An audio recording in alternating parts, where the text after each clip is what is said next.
मशवरे। उमर की बारी आई, बातचीत हुई। उमर रजी अल्लाह कहते अल्लाह के नबी सल्लल्लाहु अलैहि वसल्लम परेशान ना हो, पुरसुकून हो जाए, और सिर्फ मुझे आप एक बात का जवाब दे दें, आयशा से निकाह आपने अपनी मर्जी से किया था या रब की मर्जी से किया था? बस इतनी बात का जवाब दे दें। रसूलुल्लाह सल्लल्लाहु अलैहि वसल्लम कहते हैं उमर तुझे पता ही है आयशा से निकाह मैंने अपनी मर्जी से नहीं बल्कि किसकी मर्जी से? बोलो, किसकी मर्जी से? अल्लाह की मर्जी से किया था। तो उमर फारूक रजी अल्लाह तआला कहते हैं अल्लाह के नबी फिर आप परेशान क्यों हो रहे हैं? नापाक चीज रब आपको कैसे दे सकता है? और जिसके मतलब फिर कुरान उतरा, सूरत नूर की इब्तिदाई आयात उतरी, और आखिर में रब्बुल आलमीन ने कहा सुबहानक हाज़ा बुहतानुन अज़ीम। आयशा पाक है, ये तो बहुत बड़ा बुहतान है। आयशा रजी अल्लाह तआला अन्हा ने सारी जिंदगी इस एहसान को याद रखा कि जब अपने मुखालिफ हो गए, नबी अलैहि सलाम ने फरमाया आयशा तेरे मतलब ये बात मिली है, बात सच है कि झूठ है? अगर सच बता दोगी तो ठीक है, नहीं तो रब मुझे वही के जरिए बता देगा।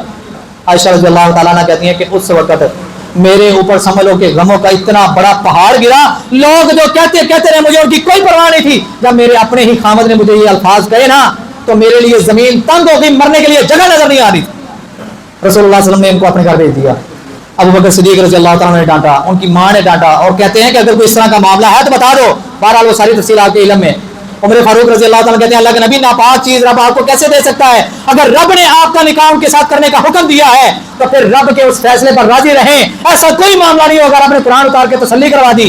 आयशा रज़ी अल्लाह तआला सारी जिंदगी इस बात का एहसान याद रखती रही, और ये वो मौका था उस एहसान का बदला चुकाने का कि जब अब्दुल्लाह बिन उमर आए उन्होंने इस एहसान को मद्देनजर रखते हुए इजाजत दे दी। वापस जाके उमर फारूक रज़ी अल्लाह तआला को कहते हैं अब्बाजान इजाजत मिल गई। कहते बेटा मेरी बात सुनो, जब मैं फौत हो जाऊं मुझे गुस्ल दे के कफन दे के जब तुम यहाँ से लेके कब्रिस्तान की तरफ जाने लगो, हुजरा आयशा आ जाए ना, हुजरा आयशा उसके सामने चारपाई रख देना, उसके सामने चारपाई रख देना, और फिर जाके इजाजत मांगना आयशा रज़ी अल्लाह तआला अन्हा से।